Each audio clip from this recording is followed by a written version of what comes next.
Thanks, Wipro. I'm here to talk about SegNet. This is a deep architecture I researched and developed as a postdoc at the University of Cambridge in England. And this is work I did with my colleagues Alex Kendall and Professor Roberto Cipolla. So this architecture is designed to solve one of the classic computer vision problems, the problem of pixel-wise semantic labeling. And before I begin talking about SegNet and lots of deep learning, can I ask how many of you are exposed to deep learning here? Well, that's quite a few. So this talk's going to be quite interesting, hopefully. For the rest of you, I hope whatever I'm going to talk about and show will make you want to go and start building deep learning systems for all your intelligent applications. So let's begin. So deep learning grabbed all our attention in 2012 when it solved this long-standing problem in computer vision, the problem of what is an image. So given an image such as this, a deep learning network, a deep network, could predict fairly accurately what the object classes were in this kind of image. So it could list out the major object categories in such images, and also provide a measure of confidence with which it's predicting these categories. So this was a paper presented by Alex Krzyzewski, Ilya Sutskever, and Jeff Hinton in 2012.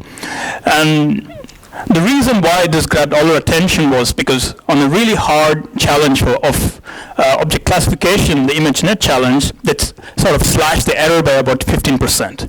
So that represented huge progress because we were sort of making incremental progress by lots of really difficult hand-engineered techniques for 10, 15 years. And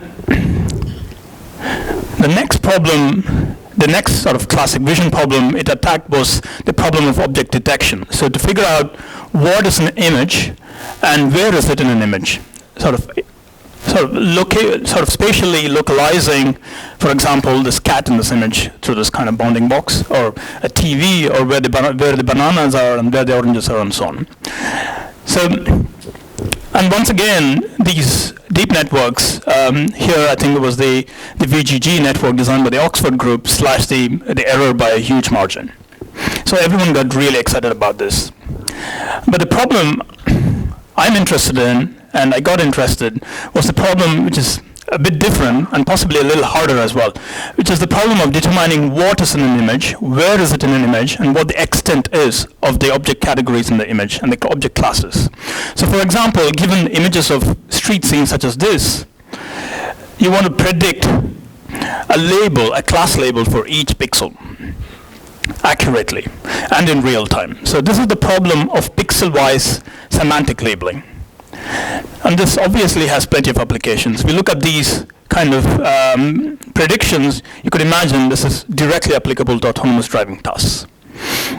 And you can also do this for indoor images, office scenes, your home, and so on. And if you can learn these deep networks, if you can train them to get these kind of predictions, then these are really useful for building domestic robotics and augmented reality systems. So both of these are really hot topics now, very much in the Bay Area. So these kind of dense prediction, pixel-wise prediction problems are not just limited to semantic labels. There are also other vision problems which need a prediction per pixel. For example, the problem of determining motion between a pair of images. So you want to assign to each pixel a velocity vector. So this is another example of a dense prediction problem, which is something which we can also attack using deep learning. And here's another example, the problem of estimating geometry pixel-wise. So from your viewpoint, you want to figure out if a pixel belongs to a surface which is pointing upwards, sideways, or it's front-facing obstacle. So this gives you some understanding of what the scene looks like. Gives you an understanding of what a 3D model of the scene is. So I give you these examples of dense prediction problems, but the problem I'm going to really talk about today is this problem of road scene analysis. So given images of road scenes coming from a camera set up on your dashboard, One of the tasks to solve is to figure out what the labels are for each pixel in these images in real time. So you want to assign each pixel a label saying that it belongs to either a road or sidewalk, building, pedestrians, cars, all the categories you really care about when you want to build an autonomous driving system or you want to build warning systems and so on. So this is the problem I'm going to talk about. And obviously, you all know there's a huge degree of commercial interest in this particular sort of application area. Google and Tesla are building all of these autonomous vehicles. They're using loads of different sensors, LiDARs, then plenty of different cameras stuck all over the car, possibly even thermal imaging and infrared and so on. So lots of really expensive sensors to sort of achieve this like really big goal of autonomous driving. But then there are other companies such as Mobileye, which using just a single monocular camera placed on your dashboard give you lots of like these real important warnings about impending danger. For example, what's the time to impact to the car ahead, and where are the lane markings, and where are the pedestrians, and so on and so forth. And they do it really, really robustly. I've actually tried some of these systems, and it's pretty damn good. And it just has a single camera, so it's really, really cheap. It costs about $200 to install in your car. So most of the car manufacturers actually use Mobileye these days for their warning systems. It was worked by Professor Amnon Shashua at Israel. So, our stuff, the challenge which we took up in Cambridge was very similar to what Mobileye did, in the sense that we wanted to use just a monocular camera, no other expensive sensing modalities, but do a little more than just provide a warning. We want to have a complete understanding of the scene, which is in front of the car. So, to solve this task, there are plenty of different vision challenges, research challenges. One is that you have to tackle the appearance variations in street scenes. So across the world, different cities, the width of the roads can change, the buildings appear different, people wear different things, so cars look different, so plenty of appearance variations to sort of learn and make meaningful predictions from. Illumination changes. You want a system which is robust to changes in lighting. In day situations and dusk, you want really robust predictions. There's the other big issue which affects any machine learning or any predictive system now, which is the problem of data. So where do you get data to train all of these systems from? So, and if you get data, you'll see that most of these images are occupied by pixels which belong to sky or road. So which are the easiest classes to actually understand. The more difficult classes, the pedestrians, cars, they're so small, and there's not enough data to actually understand these kind of things. So there's the issue of imbalanced classes which you want to tackle. And overall, in terms of building this perception system, you need to learn texture, geometry of the scene, all in one simple system, and which is able to make accurate and robust predictions in real time. So can we solve this using deep learning? The answer is yes, fairly accurately. My interest in deep learning didn't start when I saw the AlexNet paper, so that was 2012. But I was interested in another problem. This is a long-standing problem in machine learning, and it's probably one of the most interesting problems in machine learning, is the problem of unsupervised feature learning. So how do you extract a representation for an image without any supervisory labels, such that later on you can use this representation to solve many of your supervised tasks. A lot of the people who are now superstars in deep learning actually worked on this problem much before they became really well known. This was all before 2012. They did a lot of really interesting work in deep learning, especially unsupervised feature learning. Well, nobody really noticed until the 2012 paper came out. So I went back to some of these papers, and I'll come to that. And in 2012, Toyota, the car manufacturer, came to us with this problem. So they had plenty of this kind of data, RGB images, high-quality RGB images, and they had plenty of depth images coming from a LiDAR scanner. And they wanted us to do something with it. They gave us a lot of money to do this. Particularly, they were interested if we could correlate these two modalities. That is, learn a joint representation without any supervision given these two modalities, such that later on this could be used for supervised learning tasks. So a way to correlate these two things. And another interesting thing was if you could actually correlate these two different modalities, then in real time, in inference time, if one of these sensors actually failed, there would be enough information in the joint representation which could fill up for one of the missing modalities. So it's like a fail-safe mechanism. So I thought about this problem and started experimenting with it.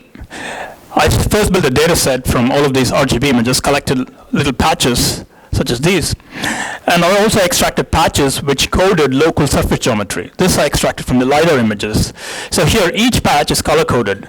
For example, red means the patch is actually front-facing, so it's on an obstacle in front of you. Blue means it's the road surface, and the green means it's sort of facing sidewise. It's a simple coding mechanism. Now the task was to learn in an unsupervised way a joint embedding for these two modalities. And I was thinking about this problem and how to go about learning this kind of embedding, and I came across this interesting work by Marco Aurelio Ronzato. It was published in CVPR in 2007, much before all these guys got noticed. He's now at Facebook. And he proposed this architecture, which is called a convolutional autoencoder.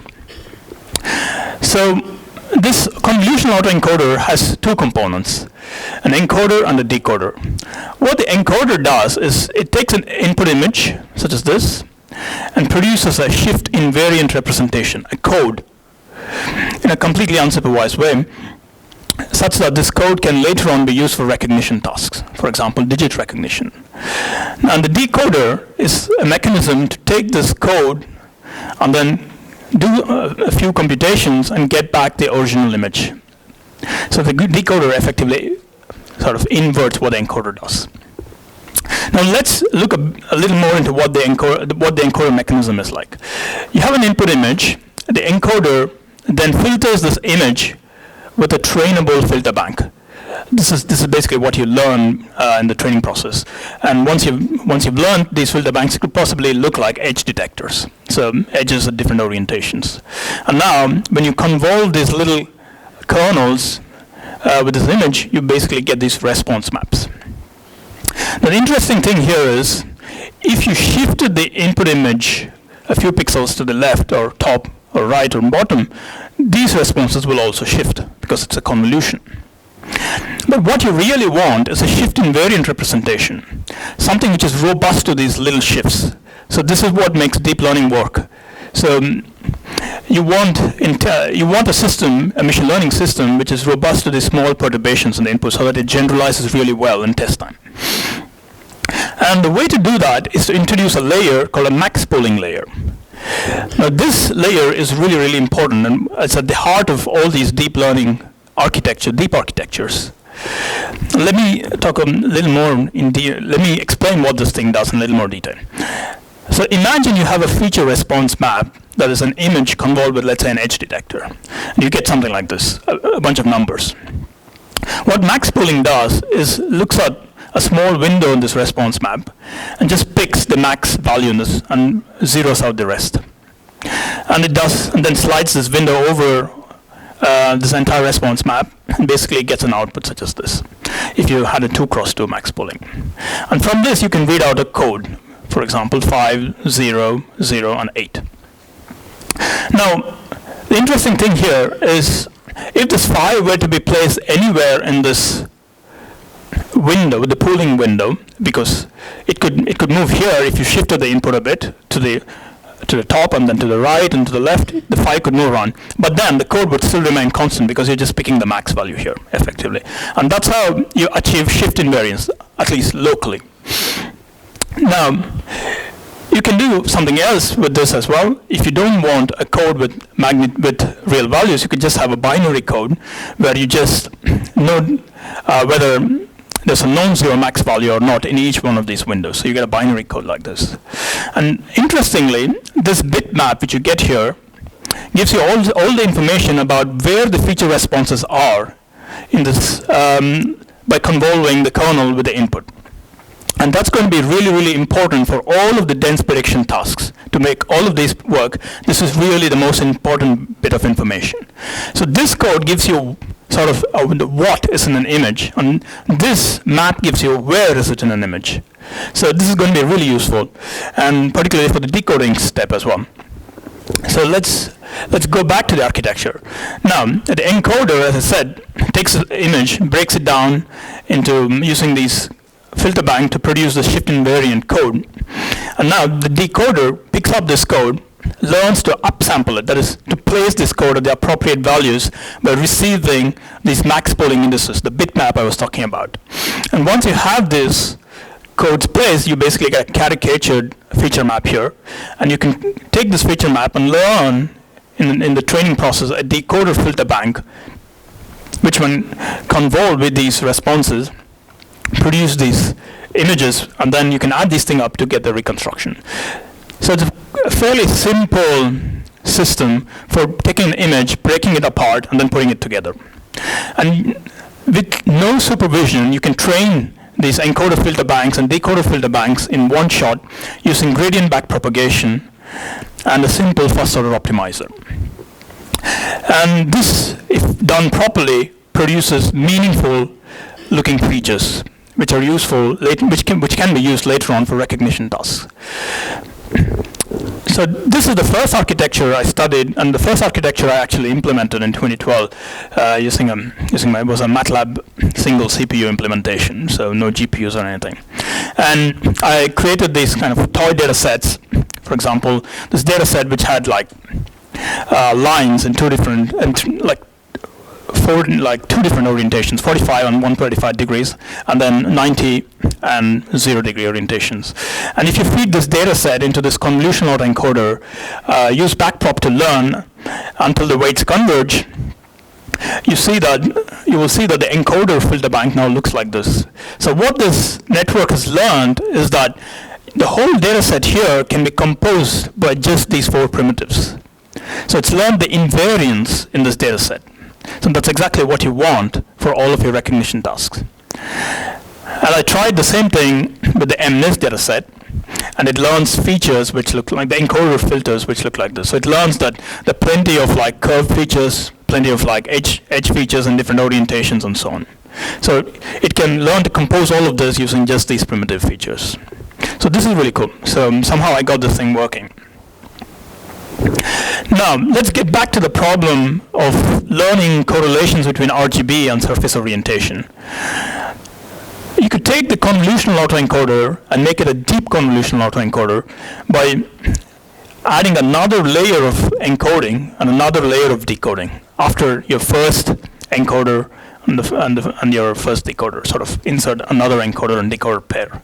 And if you did that, you'd learn a joint representation of RGB and surface orientation. You can train this whole system by learning to reconstruct RGB patches and surface orientation patches using gradient backprop and a simple first order optimizer, stochastic gradient descent. And let's look at what happens if you did this. If you fed in like test patches, RGB patches and surface orientation patches, you can the network learns to break this apart using all of these learned filter banks, and then the decoder basically learns to put these things back together, so you get a fairly good reconstruction. Now, that's not the most interesting thing. The interesting thing is if you blank out all of the surface geometry information, the input, the network can still reconstruct a fair amount of that. That's the really interesting bit, which means it has learned correlations between the RGB modality and the depth modality. So you can actually learn something meaningful. For example, the surface normals, if they're vertical, should correspond to certain kind of patches, and vice versa, and so on. So that's really, really interesting. But at this point, I was thinking, okay, we can do autoencoding using deep autoencoders, but what about predictions? This is what many of the applications actually care about. Can we now do this? Given all of these RGB patches, can we use a deep encoder, and can we learn a deep encoder and a deep decoder, which will finally produce these labelings, surface geometry? So given RGB, we want to predict depth, effectively mimic a depth sensor. Can we do this with the same kind of architecture? And that is what led to my work on SegNet. So this is a deep architecture for semantic labeling, and it looks like this. This is SegNet Basic, a small version of SegNet. What it can do is it can take an RGB image and produce at the output pixel-wise labeled image using simple feed-forward computation. All it needs to do is adds and multiplies and some pooling operations. That's about it. It doesn't need any mathematical inference in test time, nothing complicated at all. Simple adds and multiplies, and you can get this thing, which is really, really remarkable. Now, the architecture of SegNet has a deep encoder and a deep decoder. The encoder basically is a stack, and each encoder does exactly the same thing as what we saw earlier on in the convolutional autoencoder.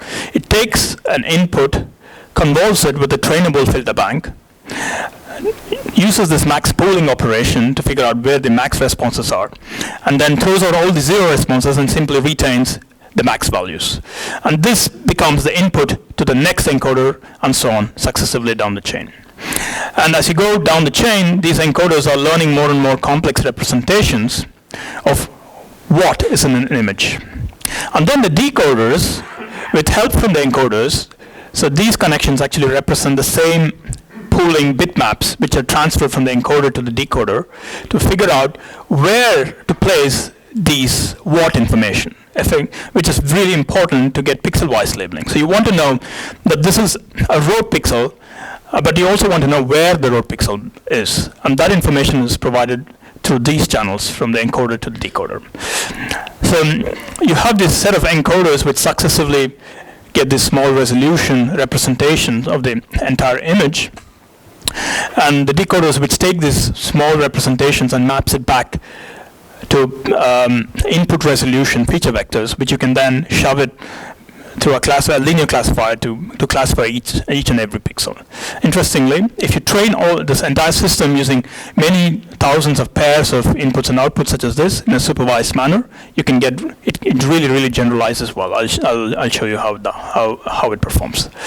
So, and another interesting thing is, since you use all of these important max pooling operations, as you get to the deepest encoder, you have these features here, which if you trace back to the input, look at a really large area of the input. They actually can really understand semantics because they're not looking as in the early layers, which look at really small bits of the image. As opposed to the early layers, these layers actually look at a really small, a really large part of the image to make a decision about what is in an image. So that's a really interesting property. So max pooling is absolutely vital. It's really, really useful, and it's actually, I must say, it's not a new idea at all. The max pooling idea is from the 1960s, Hubel and Wiesel's work on the cat visual cortex, for which they won the Nobel Prize. So this simple operation of taking this window, sliding it around and taking the max value is extremely important to achieve invariance, and this is really at the heart of all of the high-performing deep networks. So, okay.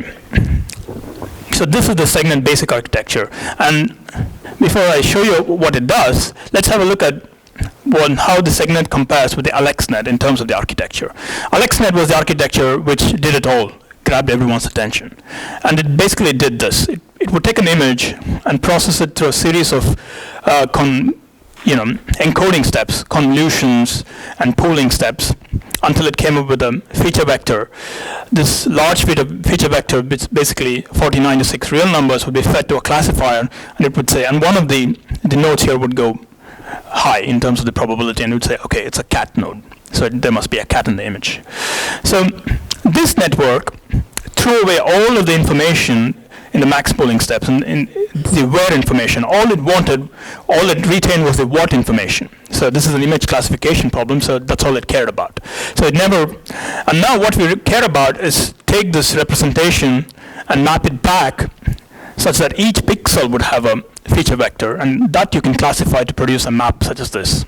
So that's exactly the SegNet architecture here. So it doesn't stop here. It basically gets the what and the where information to predict this kind of maps. So I had the small data set of 350 images Toyota gave me, and I trained this SegNet architecture. It didn't take very long. It took about a few hours, like about 4 hours to train this. And by that time, we had this really good GPUs, Tesla K40s and so on. And I tested this on unseen test images, all of these from Cambridge, and different lighting conditions, as you can see. And this is the kind of output it produced. And this is really exciting because you don't need to do any optimization at all. All it does is simply feed-forward computation, produces these smooth maps which also respect object boundaries. This is fantastic because this is a long-standing problem in computer vision. I mean, we've tried all kinds of really complex techniques to attack this problem. And they work well, but they're really complex, and this simple feed-forward architecture can produce something like this. And here's a comparison of, for the same test images, these are the hand-labeled ground truth. So someone actually labeled each pixel. And it takes about 30 minutes to do this. So it's really quite hard to get this kind of data to train, by the way. And this is the SegNet prediction. So it matches fairly well. So that's really quite exciting for us, hoping what they're doing. And all of us are trying different ways to probe this network to figure out what they're doing. And I tried this. So let's say you didn't have this, a deep encoder stack and a deep decoder stack. Let's say you had just one encoder and one decoder. And let's say I trained the system to do exactly the same thing, predict semantic labels, pixel-wise, and this is what you get. It's extremely noisy, and it seems to fire at all the edges. Let's say now I moved on to a system, a SegNet architecture, which had 2 encoders and 2 decoders, a bit deeper. And as you can see, some more of the semantics come into play. You can actually say it predicts a bicyclist, a pedestrian. It's still quite noisy. It isn't really smooth, and it still fires a lot of the edges. Now you add a third encoder-decoder pair and gets much more smoother. So this is because the receptive fields of the features in this deep at the end of the deep encoder representation is much larger. It's getting much larger because of the pooling operations, the pooling and subsampling operations. It nearly looks like the ground truth. And you add another layer, it more or less looks like the ground truth. This was experimented with one of the training images, by the way. So as you go deeper, it gets smoother. But interestingly, because of this, because the way the decoder works, that is by receiving these pooling indices from the encoder, it also manages to respect the boundaries between the classes. That's really important as well, to exactly figure out the extent of the different classes and the objects in the image. I did another experiment to figure out what was going on. Let's say at the end of each encoder, I just retain just the most active features, just the top 1% of the most active features after training. And with just the single encoder-decoder pair, if you sort of zero out for the rest of the features and just retain those features and try to predict the labels, it looks like garbage. Just really nothing. You take this 2 encoder, 2 decoder system and do the same thing, it still looks a lot like garbage. With the third 3 encoder, 3 decoder system, a little more of the semantics come out, but still quite a bit of noise. But with just 1% of the features activated in the deepest layer, you see a lot of this scene comes out. There's so much information in the deep features that you can predict quite a bit of the semantics of the scene simply by activating those features. So the deep network somehow is able to refactor information as it goes deeper and deeper, such that few nodes have so much information here. It's able to sort of pry out the most dominant dimensions in this manifold of the images of these kind of street scenes. And you could do the same thing with top 5 features, top 10 features, and the result is exactly the same. The deeper you go, you have these features which are, a few of them are really sensitive to a lot of the semantics in the scene. Oh, by the way, that's not the only way to visualize deep nets. There are plenty of other things you can do as well, but that that was just my attempt at visualizing what was going on, just like a sanity check. Now, come 2014, we had lots of big GPUs with 12 gig memory, Tesla cards, and we had other networks for classification, like the VGGNet from the Oxford group, which had like a 14-layer encoder for classification tasks. So we could take those kind of encoders, add these segnet decoding technique, and then use that to build this really deep segnet, which could take this kind of RGB image and produce these kind of labels. And if you train this segment using gradient backpropagation and the first order optimizer with plenty of different pairs, as I said, it generalizes really, really well. Let me show you a small demo of how this thing works.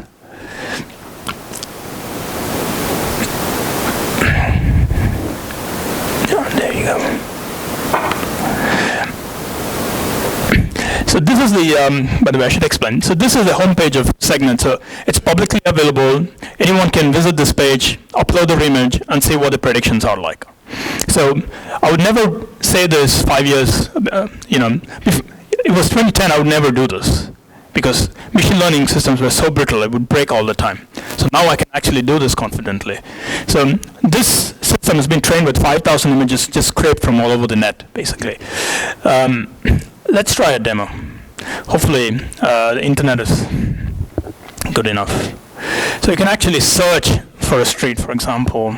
Let me say El Camino Real Mountain View. And you can say process with Segnet, and got to be patient. I don't know how quick. So it's got nothing to do with the real-time speed of the architecture, by the way. So it's just whatever delays in sending data and getting it back. There's actually a server in Cambridge.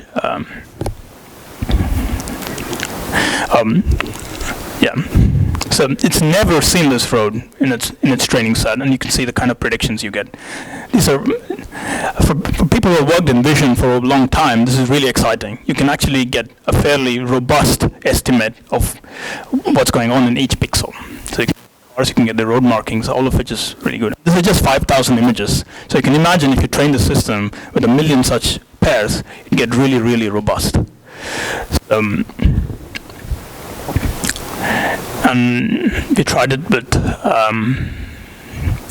plenty of different images, all downloaded from Google images. All of these unseen in the training set, and you can see the kind of performance we get. Here's a short video of our results. You can find this on YouTube.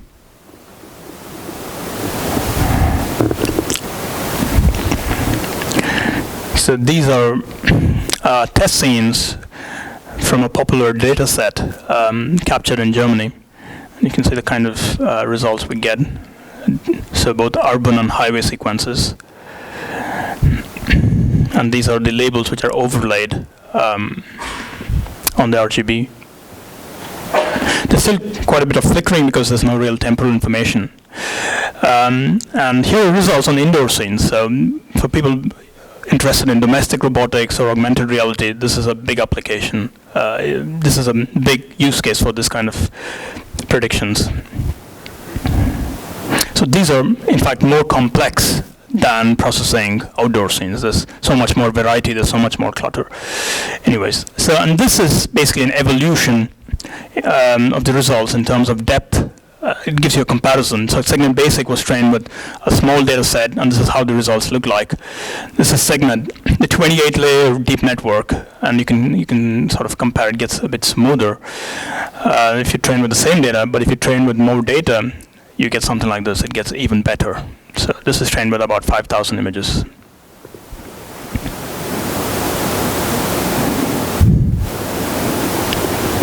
So this is something your cars can see. Well,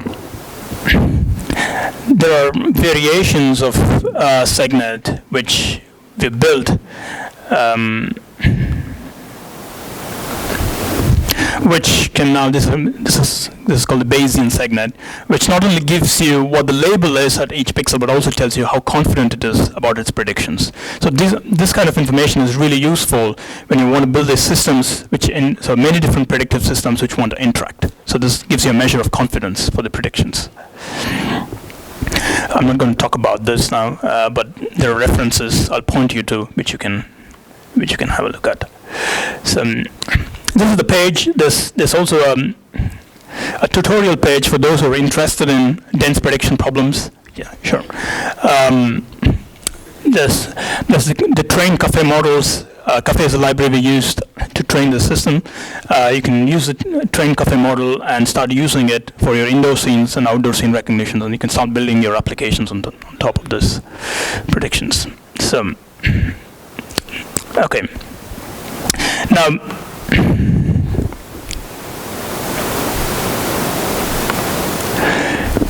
so for many of you, this may seem like, okay, this is a street scene. The road is always sort of occupying the central bit in the image. The buildings are always on the side. So why is this a big deal? I mean, can't we just sort of guess? It's a big deal because if you'd worked on this problem, you would know that, like, when I started in 2009, we used something called random forests as one of the core machine learning techniques for learning. And the output we got looked like this. It was really blocky and stuff like that. And we also use other techniques such as boosting, another kind of machine learning technique similar to random forests, and it gave us results which look like this, really noisy.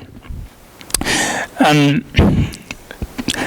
people who are really good at optimization build these things called CRFs, which would smooth results coming from a boosting system, and the results look like this, like something like watercolors, right? It looks very much like watercolors.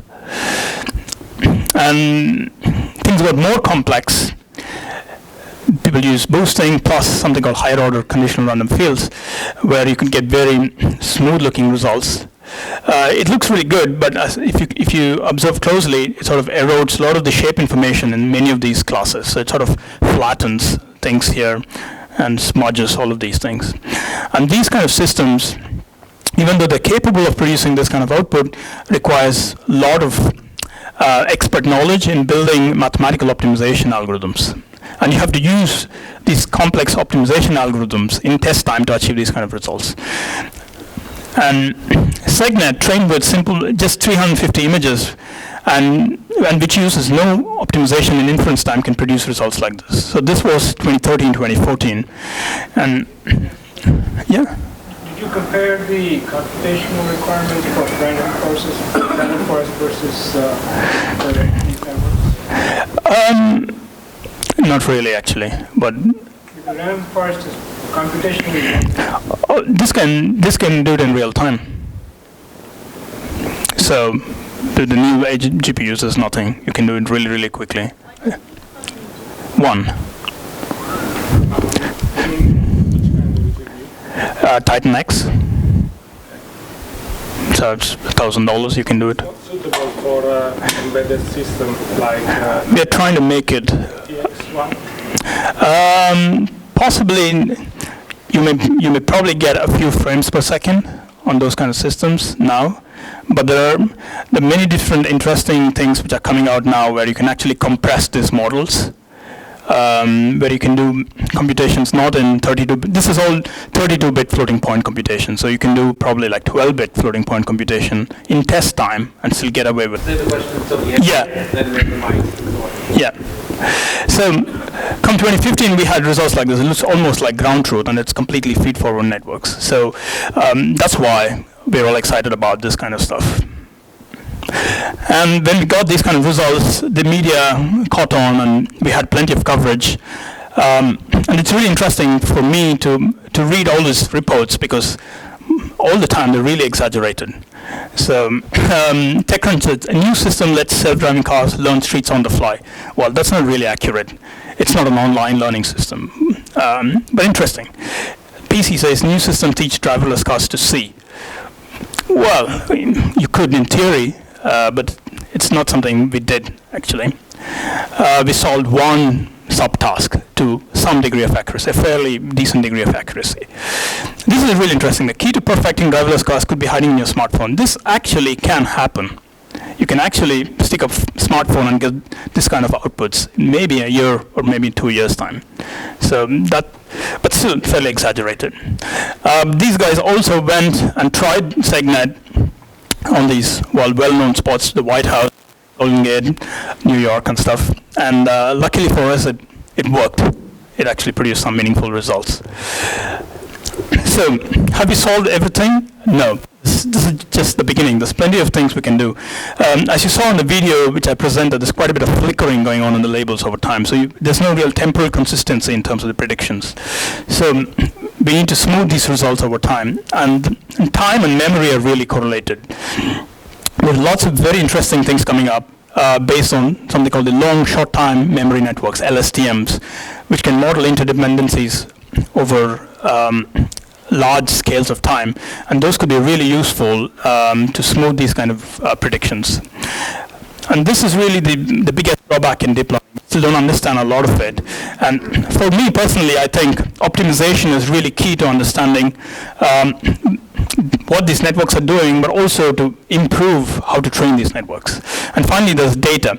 So can we do a lot of this without tedious hand labeling? Can we use just computer graphics to do this? This is still a big question. And can we design new ways, new tasks, which don't require so many labels, but are still useful for your predictive task? So unsupervised learning, weakly supervised learning, these are really the big areas. With that, I'd like to end my talk. And here are the references to SegNet. If you visit this page, you'll get code, tutorials, demo, all of this. And there's Bayesian SegNet, the system which can actually give you uncertainties as well. This is quite interesting to read. And this is some work I did on optimization and training of deep nets, something to, if you guys are interested in. So if you have any questions with any level of detail, you can approach me, and I'll be happy to answer. Thank you very much, and I'm ready to take questions.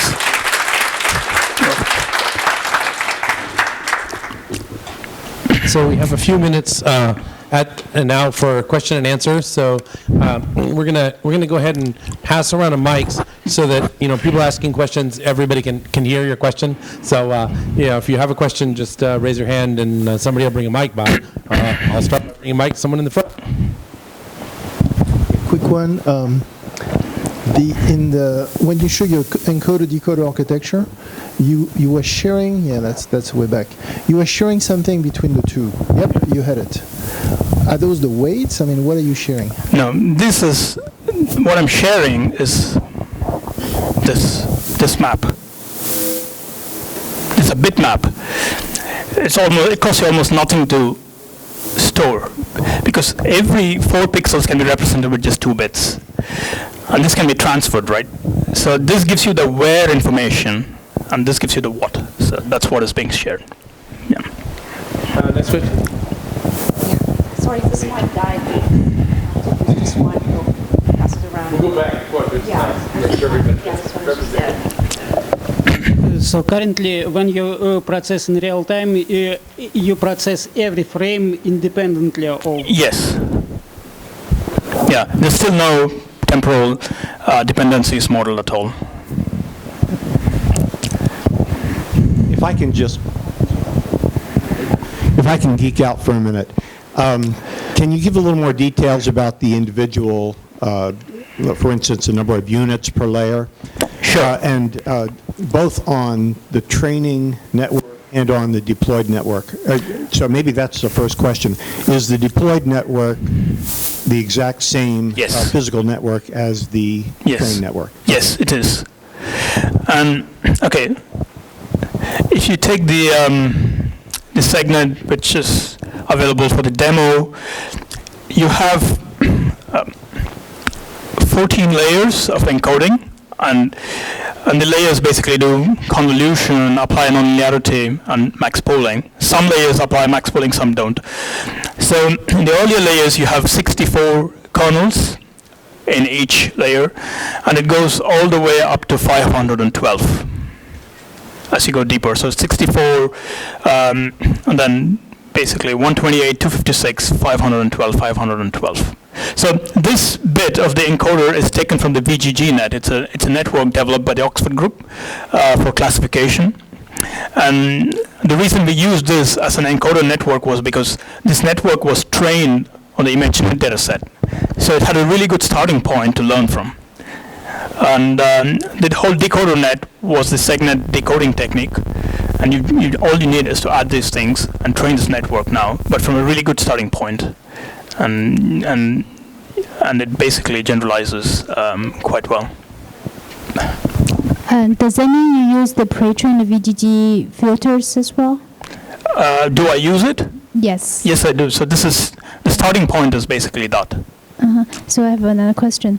On the autoencoder part, when you associate RGB with aesthetic depth information, how does the two combine together on a autoencoder architecture? Can you explain a little bit? Thank you. You mean what is being extracted here? No, how do you train them? Okay, so all you need is the input. You basically first train two encoders, basically two sets of filter banks which individually process RGB patches or these patches. Once you get the output responses from that layer, you train a joint filter bank which would basically take multi-channel input. So you train multi-channel features here, which will process multi-channel inputs and produce this kind of representation. It's all fully connected. It's convolutional. It's not fully connected. It's convolutional. It's not fully connected means training would be really difficult. But it's convolutional here. Yeah. Actually, I found your algorithm a few weeks ago because I was looking for a way to an alternative to our. Sorry. Okay. Doesn't work.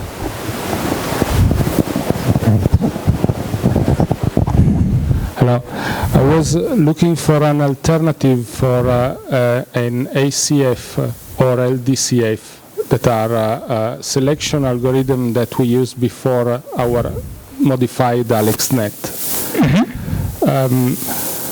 I don't think there is a way to modify this algorithm to be used as a selection, because of course the good point of your algorithm is that you preserve the position information. That is exactly what we need to use it as a selection algorithm. You mean a detector? Yeah. Yes. So if you look at the latest high-performing detection algorithms, the way they do it is they do use the code which you get at the end of all of these AlexNet processing kind of layers, but then they also combine that with features extracted from each of these layers which contain the position information. Okay. That way you're able to regress both the class and where the class is. So that's really important. This is the RCNN stuff which the Berkeley group has been working on. Okay. Yeah. And just another question. What was impressive that when I saw the algorithm the first time is that it was not just applied on raw images, but on building interiors and so on. So I could expect that from the raw images, the algorithm, the different layer understand something like texture, colors, and then mixed information as far as you go up in the layers. But inside the building, I didn't expect the algorithm working so well. My question is, have you tried the algorithm at different image resolution to see? The outputs I'm showing here are basically based on an input resolution of 224 times 224. So that's quite a small resolution. Yeah. So we haven't actually trained this algorithm on a different resolution. The short answer is no, I haven't tried it with different resolutions. So whatever image we get, we downscale it to 224 cross 224 and then run this. Okay. This is good because this is a very low resolution. Yeah. So if it's working. Some tests have shown that beyond a particular resolution, it doesn't really improve the accuracy, it just costs you more time. So beyond 320 cross 240, it's probably not worth doing. because it's going to cost you so much more to process a high-resolution image, but you may probably not get a more accurate result. So you could stop at that, and then just upscale the output predictions for whatever task you need. So yeah.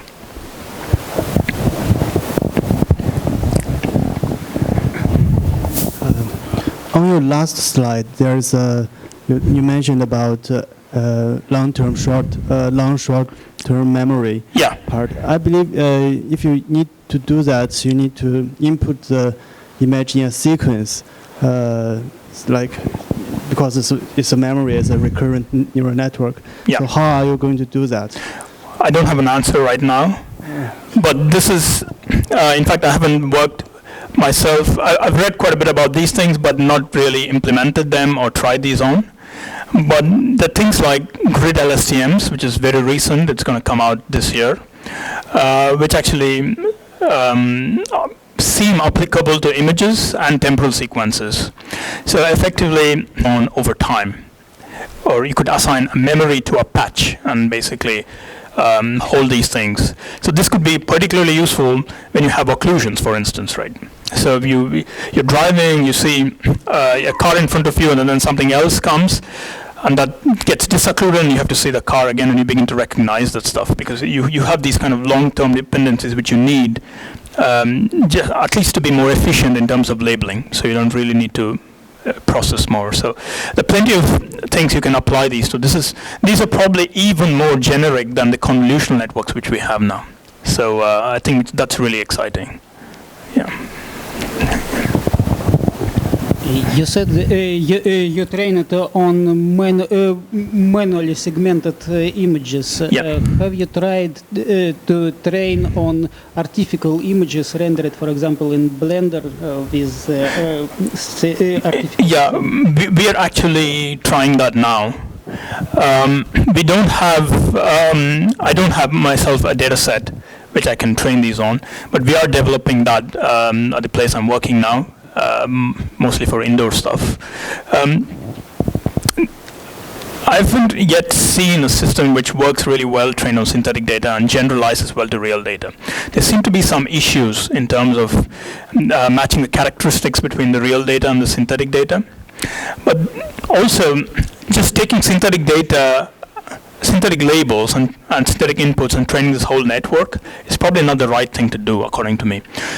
These networks are so powerful, they can very easily fit synthetic data, but perform quite poorly on real data. So you have to make these networks work that much more harder on synthetic data to extract meaningful features. So you have to design new tasks to actually use synthetic data, not just use it blindly. So that's going to be very important. So, more question?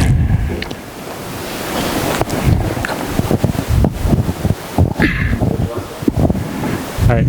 You had a question about, have you compared to the other Pixelwise semantic labeling architectures that are out there? Yeah. And if so, like, what about your network really makes or breaks a difference? Okay. And I can also, a follow-up question that would be, I saw something in there about like batch normalization. Does that make like a huge difference in performance? Yes. All right. Yes. So the first question, first thing is the chronology. So I proposed this in 2013, 2014, and nobody really picked up on that. And then come 2014, the end of 2014, there were plenty of architectures which began to show up, particularly the FCN architecture from the Berkeley group. So what's the real difference? The FCN architecture also does something similar to this. It's a fully convolutional network. So if the differences mainly are in terms of the memory, which you need. The FCN architecture stores all of these feature maps and passes them to the decoder. You could think of it that way. In floating point, doing that is really expensive. And for some reason, adding those kind of connections also make the system much harder to train. So what they don't do is they sort of ignore the earlier layers, the feature maps in the earlier layers, but then they pass feature maps to the decoders from the deeper layers because it's just so much more expensive. But SegNet, all it needs is to store these bitmaps. So they're like a compressed form of the feature maps. which is almost, you can store at almost zero cost and transfer them to the decoders, even from the earlier layers. And the earlier layers, as I showed you in the visualization slide, have most of the boundary information present. And that's something you really need to do this.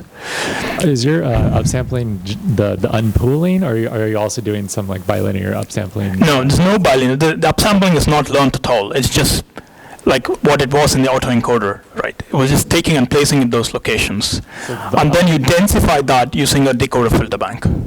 Okay. So that's what it's all in the memory. So the FCN architecture also works really well. But so the SegNet is, I think, the smallest architecture in terms of the number of parameters. This is like 30 million parameters to train, and it's also the quickest. So it's, as usual, it's the same trade-offs between memory and accuracy, but it doesn't drop so much in terms of the accuracy. So if you store all of the feature maps, you'd probably do better, but it will cost you more. So you can't put it in an embedded device and stuff until you figure out something better. Okay. Yeah. And batch normalization, yes, it's absolutely crucial. And if you look at the last paper in the reference which I have here we analyze networks which have batch normalization in them from a manifold optimization perspective and show how you can do better. You can train networks with batch normalization, but even better by stop doing training in Euclidean space, but in Riemannian space. It's actually better. You can try that. Yeah. All right, let's thank our speaker one more time. Thank you.